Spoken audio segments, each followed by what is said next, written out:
Pergi dari sini, bocah jalanan. Bu Kirana Prameswari Halim membentak keras sambil duduk di kursi roda custom mewah miliknya. Ia adalah perempuan terkaya di Jakarta, namun kedua kakinya telah mati. Para dokter mengatakan ia tak akan pernah bisa berjalan lagi. Tetapi bocah dekil yang meminta sisa makanan itu tetap menatap lurus ke matanya dan mengucapkan satu kalimat yang membuatnya membeku. Berikan sisa makanan ibu, 1 jam lagi ibu akan berdiri. Bu Kirana Prameswari Halim tertawa. Terbahak di hadapan bocah itu tanpa tahu bahwa anak tersebut menyimpan sebuah rahasia yang jauh lebih berharga daripada triliunan rupiah kekayaannya. Tonton sampai akhir untuk menyaksikan sebuah keajaiban yang tak masuk akal. Namun kisah ini tidak dimulai pada hari bocah itu mendekati mejanya, melainkan 6 bulan sebelumnya. Pada hari yang membelah hidup Bu Kirana Prameswari Halim menjadi sebelum dan sesudah. Pagi itu ia merasa sebagai penguasa dunia. Bu Kirana Prameswari Halim, pemilik kerajaan properti terbesar di negeri ini, terbang dengan helikopter pribadi untuk menandatangani kontrak senilai beberapa triliun rupiah. Di bawahnya hutan dan sungai membentang seakan tak ada kekuatan apapun yang bisa menghentikannya. Ia membaca dokumen sambil meneguk es kelapa muda dan merancang rencana 10 tahun ke depan. Namun takdir memiliki rencana lain. Tiba-tiba suara logam berdecit menenggelamkan deru baling-baling. Helikopter itu oleng seperti burung terluka. Pilot berteriak sesuatu tetapi Bu Kirana Prameswari Halim tak mendengarnya. Dunia berputar dalam kekacauan antara langit dan bumi. Benturan, kegelapan, dan keheningan. Saat tersadar ia tergeletak di antara puing-puing yang terbakar, bau gosong menyengat, rasa darah di mulut, dan nyeri mengerikan di lengannya. Ia mencoba bangkit menjauh dari api, memerintahkan kakinya untuk berdiri dan berlari. Namun kedua kaki itu tak bergerak. Ia menunduk dan melihatnya masih utuh, tak tertindih apapun, tetapi ia sama sekali tak merasakan apa-apa. Seolah bagian bawah tubuh itu milik orang lain, boneka mati yang tergeletak di tanah dingin di bawah hujan menunggu pertolongan. Saat itulah Bu Kirana Prameswari Halim menyadari hidupnya telah berakhir. 6 bulan setelahnya adalah neraka, rumah sakit terbaik dari Jakarta hingga Surabaya, profesor-profesor ternama, rapat medis dan rencana operasi rumit. Ia menghabiskan miliaran rupiah tanpa ragu karena terbiasa membeli segalanya dengan uang. Tanah, rumah, manusia, hukum. Dan yakin kesehatan pun bisa dibeli. Namun kesimpulannya selalu sama. Kompresi tulang belakang, koneksi saraf terputus, lumpuh total kedua kaki, tanpa harapan. Ia kembali ke Jakarta bukan sebagai pemenang melainkan sebagai perempuan cacat yang runtuh. Villa mewahnya di Pondok Indah yang dulu dibangun dengan sepenuh hati kini menjadi sangkar emas. Tangga berubah menjadi gunung yang tak bisa didaki. Ambang pintu menjadi dinding. Perempuan yang terbiasa memandang dunia dari ketinggian kini harus menatap setinggi pinggang orang lain. Wataknya yang keras menjadi tak tertahankan. Ia memecat para pelayan hanya karena suara kecil. Memecahkan cermin agar tak melihat dirinya di kursi roda. Ia membenci seluruh dunia. Namun yang paling ia benci adalah kedua kakinya sendiri. Daging tak berguna yang mengkhianatinya. Pada suatu hari di musim kemarau yang terik, Bu Kirana Prameswari Halim memutuskan keluar rumah karena merasa dinding-dinding menyesakkan dirinya. Ia memerintahkan sopir dan kepala keamanan Hendra Satria Wicaksono untuk membawanya ke restoran termahal di kota, restoran mahkota, demi membuktikan pada diri sendiri dan semua orang bahwa ia masih ratu, masih hidup. Para pelayan sibuk menggeser meja kursi agar kursi roda custom berukuran besar miliknya bisa lewat. Para tamu meliriknya dengan tatapan kasihan lalu buru-buru memalingkan wajah. Dan Bu Kirana Prameswari Halim merasakan jelas rasa kasihan itu di kulitnya, menyengat seperti asam. Rasa kasihan itu melekat di kulit Bu Kirana Prameswari Halim, menyengat seperti asam yang disiramkan ke atas teak sapi. Ia melemparkan beberapa kata singkat pada pelayan tanpa membuka menu. Langsung memesan kopi luwak termahal lalu duduk di bawah pohon beringin besar di area taman terbuka. Hidangan sempurna dan kopi luar biasa namun ia tak merasakan apapun. Di dalam dirinya hanya ada kehampaan. Ia menusuk-nusuk daging dengan garpu sambil berpikir bahwa ia rela menukar seluruh hartanya. Semua triliunan rupiah, hanya untuk bisa berdiri saat ini dan melangkah satu langkah saja. Satu langkah menuju mobil. Tepat ketika keputusasaan mencapai puncaknya, sema pembatas antara taman dan tepi jalan tiba-tiba terbelah.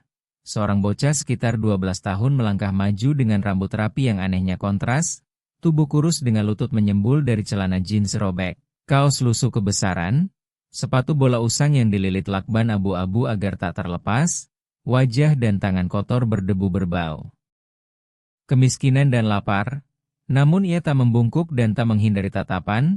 Ia berjalan lurus ke meja Bu Kirana Prameswari Halim dengan kepercayaan diri seolah ia pemilik restoran. Kepala Keamanan Hendra Satria Wicaksono yang berdiri di belakangnya langsung menegang. Tangan menyentuh radio sambil menggeram. "Hei bocah, pergi dari sini, area privat." Tetapi anak itu sama sekali tak terkejut. Mengabaikan tubuh besar sang penjaga, mendekat ke meja dengan aroma jalanan dan kelaparan menyergap. "Bu." Kirana Prameswari Halim mengangkat tatapan dinginnya. Menunggu tangan kotor itu terulur memohon uang roti, ia sudah menyiapkan kalimat kejam untuk menghancurkan mental bocah itu. Nah, semburnya, bocah itu menunjuk daging dengan jari kotor. "Ibu baru makan setengah, sisanya tidak ibu perlukan. Ibu sudah kenyang, tapi anjing-anjing saya sedang lapar." Amarah mendidih dalam Bu Kirana Prameswari Halim. Seorang pengemis berani menentukan apa yang ia perlukan atau tidak. Ia mendesis di sela gigi. "Dengar, bocah, pergi sebelum penjaga saya melemparmu keluar gerbang. Saya tidak memberi sedekah pada pengemis." Bocah itu tersenyum pahit dengan kedewasaan yang membuatnya terhenti. "Saya bukan pengemis," katanya. "Saya mengajukan kesepakatan, bisnis, ibu pengusaha, ibu paham nilai sebuah perjanjian." Bu Kirana Prameswari Halim tertawa kering seperti gagak. "Apa yang bisa kau tukarkan?" Bocah itu melangkah satu langkah lagi, membungkuk mendekat dan menatap langsung ke dasar matanya. "Berikan setea itu," ucapnya pelan. "Berikan sisa makanan ibu. Sebagai gantinya saya akan mengajari ibu berjalan." Keberanian mendadak itu membuat Bu Kirana Prameswari Halim membeku. Garpu terlepas berdenting ke piring porselen, suaranya menggema di keheningan. "Mengajariku berjalan," bisiknya. Kata-kata itu berputar di kepalanya setelah 6 bulan mendengar ratusan janji. Dari dukun yang menjanjikan kesembuhan hingga klaim lain. Namun tak pernah semurah ini. Para ahli akupunktur di Glodok menjanjikan keajaiban. Para insinyur teknologi di BSD City memamerkan masa depan robot rehabilitasi. Semuanya meminta miliaran rupiah di muka dan semuanya berbohong. Sementara bocah dekil ini hanya meminta sepotong daging sisa. Kemarahan yang sempat mereda dalam Bu Kirana Prameswari Halim meledak lebih ganas karena ini terasa sebagai lelucon paling kejam dan konyol yang pernah ia terima. Ia tertawa, tawa kering yang mengerikan dan pedas, penuh rasa sakit dan penghinaan hingga para tamu meja sebelah menoleh ngeri. "Kau entah gila, atau penipu jenius." Bu Kirana Prameswari Halim berkata sambil menyeka air mata yang terpercik dari tawa beracun itu dengan serbet. "Kau pikir aku bodoh? Kau pikir aku akan percaya bahwa sisa makanan lebih berharga daripada kerja para ahli bedah saraf terbaik di dunia?" Lalu ia berbalik tajam ke arah asistennya Dion Pratama Suryadinata yang duduk di meja sebelah menatap ponsel. "Dion Pratama Suryadinata, beri dia uang dan suruh dia menghilang dari pandanganku." Asisten muda itu segera berdiri, menarik beberapa ikat uang pecahan besar dari dompet bermerek, jutaan hingga puluhan juta rupiah, cukup untuk menghidupi keluarga Bagas Aditya Wiratama selama setengah tahun, lalu melemparkannya ke atas meja di depan bocah itu dengan senyum menghina seolah melempar tulang pada anjing. "Ambil, bocah, hari ini kau beruntung, beli hidup baru lalu pergi." Lembaran uang jatuh di samping piring dan bergetar ditiup angin tipis. Bu Kirana Prameswari Halim mengamati dengan saksama, berharap melihat keserakahan. Berharap bocah itu menyambar uang dan lari seperti pengemis lain untuk membenarkan keyakinan pahit bahwa semua bisa dibeli dan tak ada yang suci. Tetapi Bagas Aditya Wiratama bahkan tak melirik ke bawah. Pandangannya tak turun sejengkal pun. Ia terus menatap lurus ke mata Bu Kirana Prameswari Halim.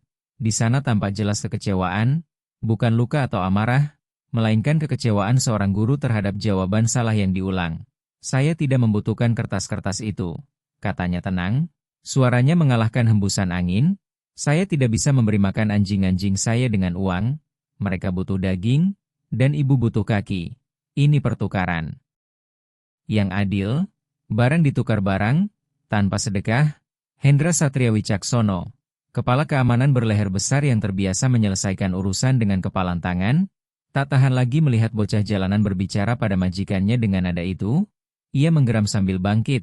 Bayangannya yang besar menutupi Bagas Aditya Wiratama. Cukup sandiwaranya. Dengar, bocah. Kau punya 3 detik untuk menghilang atau aku akan mematahkan tulang punggungmu. Hendra Satria Wicaksono melangkah maju. Telapak tangannya yang besar terulur hendak mencengkeram bahu bocah itu. Berhenti. Bukirana Prameswari Halim membentak setajam cambuk. Hendra Satria Wicaksono membeku. Tangannya menggantung 1 sentimeter dari kemeja kotor bocah itu. Ia menatap majikannya tercengang. Bu, dia menghina ibu. Aku bilang duduk dan diam. Suara Bukirana Prameswari Halim terdengar dingin seperti baja yang dulu membuat seluruh dewan direksi gemetar. Tak seorang pun boleh menyentuhnya tanpa perintahku. Bahkan ia sendiri tak mengerti mengapa melakukan itu. Nalar berteriak agar mengusir bocah kurang ajar tersebut. Harga diri menuntut hukuman. Tetapi intuisi, naluri yang pernah membantunya membangun seluruh kerajaan, berbisik, tunggu, ada sesuatu di sini. Ia menatap mata bocah itu dan tahu ia tidak berbohong. Tak ada rasa takut pada Hendra Satria Wicaksono. Tak ada sikap menjilat pada uang. Ada kekuatan di sana. Kekuatan yang telah ia kehilangan. Keheningan pun jatuh. Detik-detik memanjang seperti berjam. Jam? Hanya tersisa suara kendaraan jauh dan detak jantung Bukirana Prameswari Halim. Ia menatap lekat Bagas Aditya Wiratama. Mencoba menemukan sekilas saja tanda tipu daya atau senyum yang membocorkan lelucon. Namun wajah bocah itu serius hingga nyaris hikmat. Apakah ibu paham apa yang sedang ibu tawarkan? Bukirana Prameswari Halim akhirnya bertanya dengan suara sedikit bergetar. Dokter mengatakan sumsum tulang belakang saya sudah terputus dan tak bisa dipulihkan. Bagas Aditya Wiratama menjawab tenang. Mereka berbicara tentang sumsum tulang belakang. Sementara saya berbicara tentang otak. Otak ibu terlalu lupa cara mengendalikan kaki. Ia mematikannya seperti mematikan lampu di ruangan kosong untuk menghemat listrik. Saya tahu cara menyalakan saklarnya kembali. Kata-kata itu terdengar ganjil. Namun menyimpan logika yang membuat merinding. Bukirana Prameswari Halim menarik napas dalam. Ia tak punya apa-apa lagi untuk hilang. Sama sekali tidak. Ia sudah berada di dasar. Baik, katanya pelan. Stea itu milikmu. Ia menggenggam garpu dan dengan tangannya sendiri mendorong piring ke tepi meja. Ambil. Aku tidak hanya akan mengusirmu. Aku akan menelepon 110 dan melaporkan ke polisi bahwa kau mencuri dompet. Kau akan masuk ke panti remaja. Apakah kau siap mempertaruhkan kebebasanmu hanya demi sepotong daging? Itu adalah ancaman mengerikan. Tetapi Bagas Aditya Wiratama bahkan tidak berkedip. Ia mengeluarkan dari saku bajunya sebuah kantong plastik kusut namun bersih. Dengan tenang tanpa tergesa ia memasukkan steak, beberapa potong kentang, dan sepotong roti lalu mengikatnya rapat. Saya tidak takut penjara, katanya sambil menyelipkan kantong itu ke dalam jaket. Saya takut menjalani hidup yang tak berarti. Ayo, rumah ibu cocok. Perjalanan menuju villa Bukirana Prameswari Halim memakan waktu 30 menit. Biasanya ia akan terpaku pada ponsel untuk memeriksa email atau memarahi bawahan. Tetapi hari ini ia hanya duduk diam menatap kaca gelap Mercedes. Di sampingnya di jok kulit krem duduk Bagas Aditya Wiratama. Kontras mencolok antara jeans robek kotor bocah itu dan kabin mewah bernilai kekayaan besar. Ia menekan tangannya ke saku tempat menyimpan makanan seolah takut diambil. Menatap keluar dengan rasa ingin tahu tanpa mengajukan pertanyaan bodoh, tanpa menyentuh tombol apapun atau menyalakan musik. Bersikap dengan kedewasaan yang jarang terlihat bahkan pada pria dewasa. Bukirana Prameswari Halim mengamatinya diam-diam dan bertanya-tanya siapa dia. Dari mana asalnya? Mengapa begitu percaya diri? Dan mengapa? Tuhan, ia menyetujui semua ini. Ia merasa telah gila. Seorang perempuan lumpuh putus asa yang percaya pada dongeng. Namun ketika melirik wajah bocah itu yang fokus dan tenang, keraguannya surut, dari dirinya terpancar ketenangan yang sangat ia butuhkan. Mobil berhenti di depan gerbang besi villa.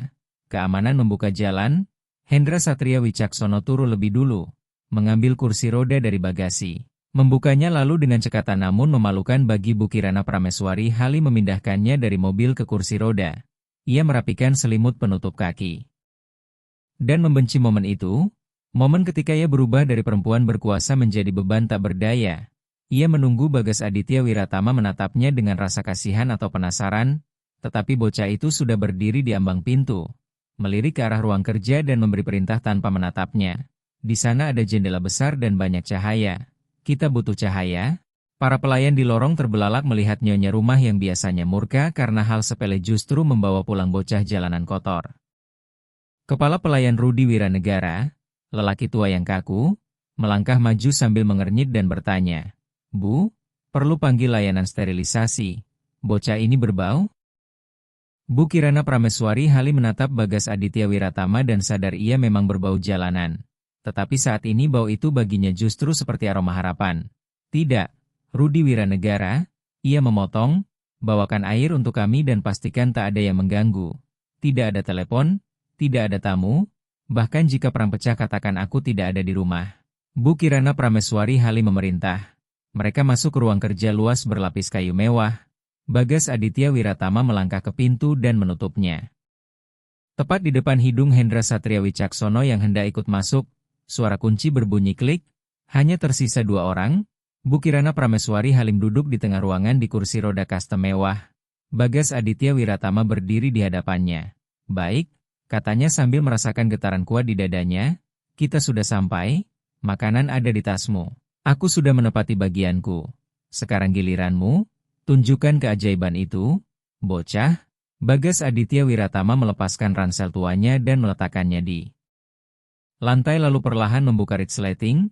Bu Kirana Prameswari Halim menegang membayangkan senjata atau narkoba. Tetapi ia mengeluarkan palu karet kecil, 1 set jarum panjang setipis jarum jahit, dan sebuah buku catatan tua bersampul kulit lusuh. Ia melangkah mendekat. "Ini akan sakit," ia memperingatkan, "bukan sakit fisik, tapi batin. Ibu harus melepaskan zirah ibu." Lalu membuka buku itu. Halaman-halaman menguning penuh tulisan tangan kecil dan diagram. "Ini jurnal ayah saya," katanya. Lembut, "Di sini dicatat kasus-kasus yang ditolak kedokteran arus utama. Ayah menyebutnya kebangkitan. Beliau percaya tubuh hanyalah mesin dan otak adalah pengemudinya. Jika pengemudi tertidur karena ketakutan setelah kecelakaan dan menutup mata, mesin akan berhenti meski mesinnya masih utuh." Bu Kirana Prameswari Halim mendengarkan dengan raut tak percaya. "Tulang belakang saya patah, bocah? Itu berarti kabelnya putus dan sinyal tidak bisa lewat." Bagas Aditya Wiratama membantah tenang, "Kabel bisa disambung atau dibuat jalur baru. Otak bersifat plastis, tapi pertama-tama kita harus memastikan apakah pengemudinya masih hidup." Ia mengangkat palu karet kecil. "Saya akan mengetuk keras lutut ibu. Ibu tidak boleh hanya menunggu ketukan itu. Ibu harus membayangkan kaki sedang bergerak. Harus melihatnya di kepala dengan jelas seolah nyata." Bu Kirana Prameswari Halim mendengus dingin. "Saya sudah melakukan ini ribuan kali dengan dokter. Saat itu ibu melakukannya untuk membuktikan mereka salah." Bagas Aditya Wiratama berkata tegas, "Sekarang ibu melakukannya untuk bertahan hidup. Pejamkan mata." Bu Kirana Prameswari Halim memejamkan mata dan kegelapan yang dingin serta akrab menyelimuti dirinya. Bayangkan ibu sedang berlari. Suara bocah itu terdengar dekat di telinganya. Bukan berjalan, ibu terlambat mengejar penerbangan, ibu lari menyelamatkan diri. Ada serigala mengejar. Ibu merasakan napas mereka di belakang, otot menegang, ibu menghentakkan kaki ke tanah, betis terasa terbakar. Berlarilah Bu Kirana Prameswari Halim. Berlari. Ketukan menghantam saat Bagas Aditya Wiratama memukul ligamen di bawah tempurung lutut dengan palu. Bu Kirana Prameswari Halim membuka mata lebar-lebar. Kedua kakinya masih tergeletak tak bergerak, tanpa suara dan tanpa respons, berat. Seperti gumpalan daging mati. Ia tersenyum pahit penuh kepedihan. "Saya sudah bilang, kau hanya membuang-buang waktu saya." Tetapi Bagas Aditya Wiratama tidak kecewa, bahkan tidak terkejut. "Tentu saja belum ada apa-apa," katanya. "Otak ibu telah membangun tembok." Ia memblokir sinyal karena takut sakit. "Kita harus merobohkan tembok itu." Ia meletakkan palu dan mengambil sebuah jarum panjang. Bu Kirana Prameswari Halim menegang. "Apa yang akan kau lakukan?" "Saya akan mencari titik hidup," jawab Bagas Aditya Wiratama. "Dalam pengobatan timur ada jalur energi yang muncul ke permukaan. Kaki ibu tidak mati." Bu Kirana Prameswari Halim. "Mereka hanya tertidur sangat dalam. Saya harus membangunkannya." Ia duduk di lantai di depan kakinya. Melepas sepatu mahal dan kaos kaki sutra. Menyingkap telapak kaki pucat dan dingin dengan kuku terawat sempurna yang belum pernah diperlihatkan kepada siapapun. Bagas Aditya Wiratama menggenggam jarum. "Lihat saya." Perintahnya, "Jangan tutup mata, lihat kaki ibu." Ibu harus merindukan rasa sakit, Ibu harus memohon pada rasa sakit, kata Bagas Aditya Wiratama. Lalu ia menusukkan jarum ke bantalan ibu jari kaki. Bu Kirana Prameswari Halim melihat ujung jarum tenggelam tanpa darah dan tanpa sensasi apapun. Ia merasa seperti penonton di bioskop yang menyaksikan manekin disiksa. Tidak ada apa-apa, katanya. Bagas Aditya Wiratama menarik jarum, menggesernya 1 sentimeter ke atas dan menusuk lagi. Tidak ada apa-apa, lebih tinggi ke tengah telapak kaki. Tetap tidak ada apa-apa. 1 jam berlalu dan seluruh telapak kaki telah penuh tusukan. Bagas Aditya Wiratama bermandikan keringat, tangan yang memegang jarum bergetar karena tegang namun ia tidak berhenti. Bu Kirana Prameswari Halim duduk di kursi roda dan menit demi menit berlalu. Secercah harapan kecil yang sempat menyala di restoran perlahan padam, ia kembali merasa seperti perempuan tua bodoh yang tertipu. Cukup, katanya lelah, hentikan, kau. Hanya orang kejam, ambil makananmu dan pergi. Saya ingin sendiri. Bagas Aditya Wiratama mendongak dan di matanya ada api amarah. Ibu menyerah? Tanyanya lirih. Ibu adalah orang yang membangun sebuah imperium, yang dengan 1 tatapan saja bisa menghancurkan lawan. Namun ibu menyerah hanya karena sepotong daging di tubuh sendiri. Saya tidak menyerah. Bu Kirana Prameswari Halim berteriak. Saya hanya realistis, ini tidak berhasil karena kau tidak percaya. Bagas Aditya Wiratama membalas dengan teriakan. Ibu berbaring di kursi roda berlapis emas ini sambil mengasihani diri sendiri. Oh kasihan Bu Kirana Prameswari Halim. Hidup begitu tidak adil. Ibu mencintai penyakit ibu, menjadikannya alasan. Kata-kata itu menghantam seperti tamparan. Bu Kirana Prameswari Halim tersedak amarah lalu meraih gelas kristal berat berisi air di atas meja dan melemparkannya dengan sekuat tenaga. Keluar, pergi dari sini. Tepat pada detik amarah mencapai puncak ketika seluruh tubuhnya menegang untuk menyerang. Bagas Aditya Wiratama tiba-tiba mengerahkan seluruh tenaga dan menusukkan jarum ke titik di antara jari kelingking dan jari manis kaki kiri. Bu Kirana Prameswari Halim membeku. Gelas terlepas dari tangannya tak pecah namun menggelinding di atas karpet hingga air tumpah. Ia perlahan menunduk dengan mata terbelalak dan pupil menyempit. Ia merasakannya. Bukan rasa sakit biasa, melainkan seperti ada kabel listrik telanjang bertegangan tinggi ditempelkan ke kakinya. Semburan panas tajam menembus dari ujung jari hingga lutut lalu menyambar langsung ke otak. Ah, ia menjerit. Bagas Aditya Wiratama segera menarik jarum, terengah memandangnya. Ibu merasakannya, bukan? Bu Kirana Prameswari Halim tak mampu berkata-kata. Ia mencengkeram sandaran kursi roda hingga kuku menancap ke kulit. Di sana, bisiknya sambil menunjuk kakinya dengan jari gemetar. Di sana ada api? Saya merasakan api? Bagas Aditya Wiratama, bocah itu melempar jarum lalu menjatuhkan diri telentang di karpet dengan kedua tangan terbentang dan tertawa. Tawa liar karena kelegaan. Ada koneksi? Teriaknya menatap langit-langit. Ayah saya benar, jalurnya belum putus, hanya tersumbat oleh sampah. Kita sudah menembusnya, Bu Kirana Prameswari Halim. Kita telah merobohkan tembok itu. Bu Kirana Prameswari Halim duduk tak bergerak. Takut sedikit saja bergeser karena khawatir sensasi itu menghilang dan hanyalah ilusi. Namun sisa-sisa api masih menyala samar jauh di betis. Itulah rasa sakit terindah dalam hidupnya. Ia menatap bocah yang tergeletak di lantai, dekil dan bermandikan keringat sambil tertawa. Lalu sekarang bagaimana? Tanyanya, apakah saya akan berdiri? Bagas Aditya Wiratama duduk tegak menatapnya serius. Tidak, bukan hari ini. Hari ini kita hanya menemukan pintunya. Sekarang kita harus mencari kunci untuk membukanya. Ini baru pengintaian. Perang sesungguhnya dimulai besok. Ia berdiri, menepuk lutut dan mengumpulkan peralatan. Besok pagi saya datang, katanya dengan nada kerja layaknya dokter sejati. Bersiaplah, kita akan bekerja sampai ibu tumbang. Lalu sedikit lagi, ketika Bagas Aditya Wiratama telah menggenggam gagang pintu, Bu Kirana Prameswari Halim memanggil. Ia berbalik, terima kasih. Ucapnya, sebuah kata yang sudah lama tak terucap. Kata, terima kasih, itu terasa amat berat bagi Bu Kirana Prameswari Halim karena sudah sangat lama ia tak pernah mengatakannya kepada siapapun. Bagas Aditya Wiratama hanya mengangguk singkat. Jangan lupa beri makan anjing-anjing, katanya. Daging ada pada saya, tapi yang paling mereka suka adalah ketika ada yang memikirkan mereka. Lalu ia berbalik pergi. Bu Kirana Prameswari Halim tinggal sendiri di ruang kerja luas itu. Untuk pertama kalinya setelah 6 bulan ia tidak memanggil Hendra Satria Wicaksono untuk membawanya ke kamar tidur melainkan duduk diam dalam kegelapan. Kedua tangan mencengkeram sandaran kursi roda. Mencoba memanggil kembali sensasi api di kakinya. Tak berhasil. Namun ia tahu api itu masih ada dan ia tahu besok akan menjadi hari baru. Hari ketika ia memulai perangnya.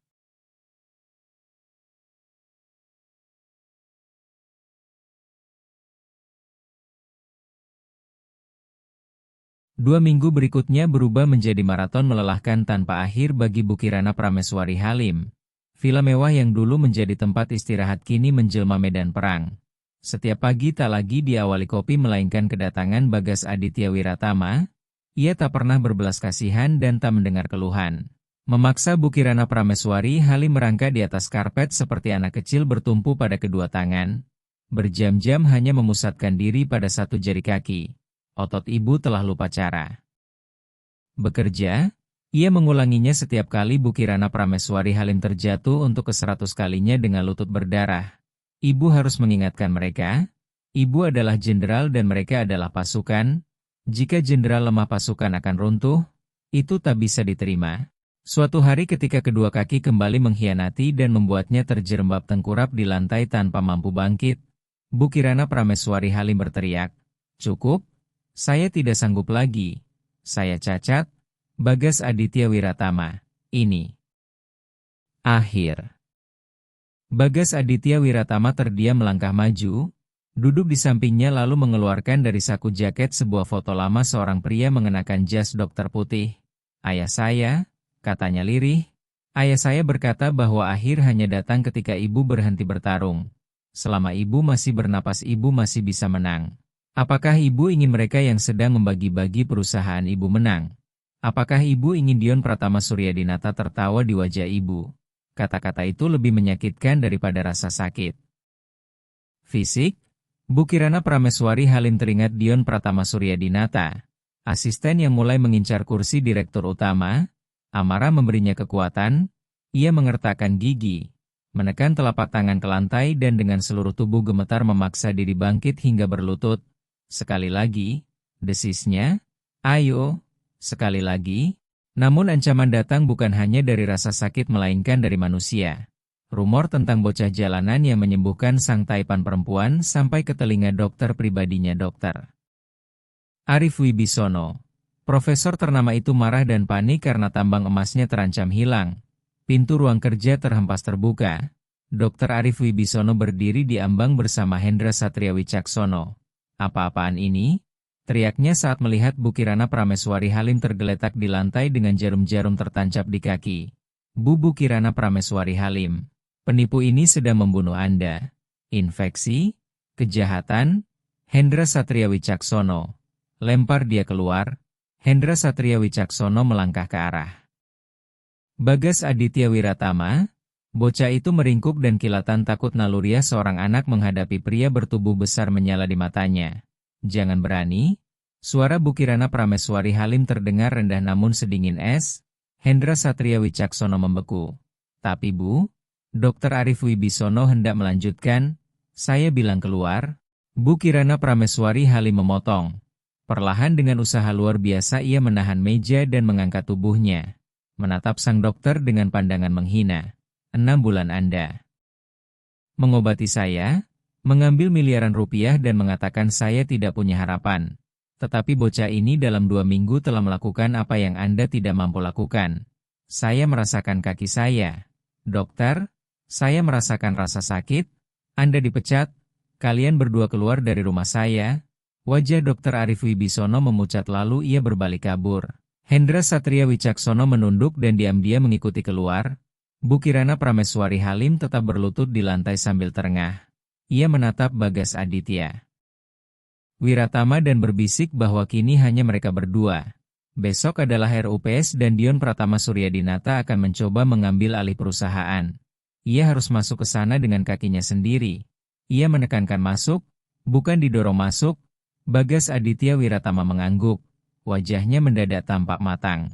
Ia berkata jika demikian mereka akan berlatih sepanjang malam sampai Bukirana Prameswari Halim tumbang lalu sedikit lebih lama lagi. Hari RUPS tiba. Di ruang rapat besar gedung kaca pencakar langit. Kawasan SCBD Jakarta, para hiu bisnis berkumpul. Para pria bersetelan mahal berbisik sambil menatap kursi kosong di ujung meja. Dion Pratama Suryadinata bertingkah sebagai pemilik ketika dengan suara penuh penyesalan palsu mengatakan Bu Kirana Prameswari Halim sayangnya tak lagi layak memimpin imperium karena kondisi mental yang tak stabil bahkan menyewa bocah jalanan untuk berobat. Demi belas kasih mereka sebaiknya memasukkannya ke pusat rehabilitasi sementara pengelolaan diserahkan kepadanya. Semua mengangguk. Berkas pemecatan telah terhampar di meja dan Dion Pratama Suryadinata menggenggam pena siap menandatangani tepat pukul 10 ketika pintu berat ruang rapat perlahan terbuka. Semua mata tertuju menunggu kursi roda namun tak ada yang didorong masuk. Di ambang pintu hanya muncul sebuah tongkat hitam elegan dengan gagang perak. Lalu Bu Kirana Prameswari Halim melangkah masuk. Ia berdiri pucat dengan keringat membasahi dahi. Setiap langkah menyakitkan, kaki bergetar. Namun ia tetap melangkah perlahan dengan punggung tegak dan kepala terangkat menatap lurus mata pengkhianat Dion Pratama Suryadinata. Ruangan tenggelam dalam keheningan mematikan hanya tersisa bunyi tumit dan ketukan tongkat di lantai. Tak seorang pun percaya pada mata mereka ketika perempuan yang telah mereka kubur hidup-hidup kini bangkit dari abu. Bu Kirana Prameswari Halim tiba di posisinya namun tidak duduk. Ia berdiri bertumpu pada meja untuk menyembunyikan gemetar di lutut lalu dengan suara baja menggema berkata bahwa ia mendengar mereka sedang mencari direktur baru dan ia hadir di sini untuk menentangnya. Dion Pratama Suryadinata mundur dengan wajah pucat pasi. Pena terlepas dari tangannya. Ia tergagap bertanya bagaimana hal itu mungkin terjadi ketika Bu Kirana Prameswari Halim berucap pelan satu kata. Keluar. Lalu ia menyatakan Dion Pratama Suryadinata dipecat bersama semua pendukungnya dan harus meninggalkan gedung miliknya. Tak seorang pun berani bersuara. Kekuasaan kembali ke tangan pemiliknya. Malam itu ketika kemenangan telah digenggam, Bu Kirana Prameswari Halim tidak pulang untuk merayakan melainkan menuju alamat yang diberikan Bagas Aditya Wiratama. Sebuah kawasan pinggiran yang miskin dan berbahaya dengan rumah-rumah seperti puing. Limusin berhenti di depan sebuah bengkel tua berkarat. Bu Kirana Prameswari Halim turun bertumpu pada tongkat. Pintu bengkel terbuka sedikit dan cahaya lampu kuning temara menyembur keluar. Ia melihat Bagas Aditya Wiratama duduk di atas peti kayu memberi makan dua anjing tua dengan potongan daging yang ia bawa, dan di sudut ruangan di atas ranjang rakitan ada seorang pria kurus dengan janggut lebat namun bermata tajam dan cerdas, sangat mirip Bagas Aditya Wiratama. Ketika ia bertanya siapa orang itu, Bagas Aditya Wiratama melonjak berdiri melindunginya dengan tubuhnya dan berkata jangan takut, itu ayahnya. Bu Kirana Prameswari Halim tertegun menarik napas panjang karena ia mengenal nama itu.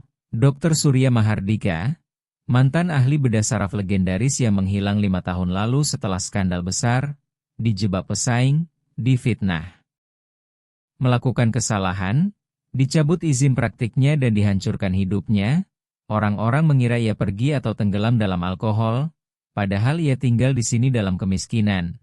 Lumpuh oleh depresi sendiri demi membesarkan putranya. Ayah saya yang mengajari saya, kata Bagas Aditya Wiratama sambil menatap lurus Bu Kirana Prameswari Halim.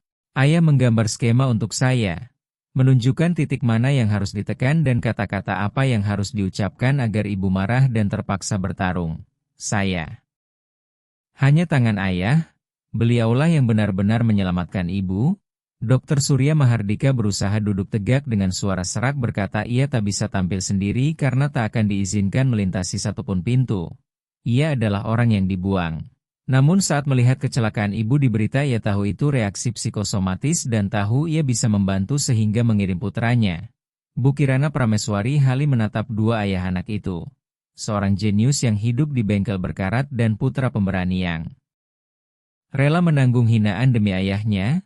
Mereka menyelamatkan nyawanya dengan sisa makanan sementara mereka yang dulu disebut teman justru mengkhianatinya demi triliunan rupiah.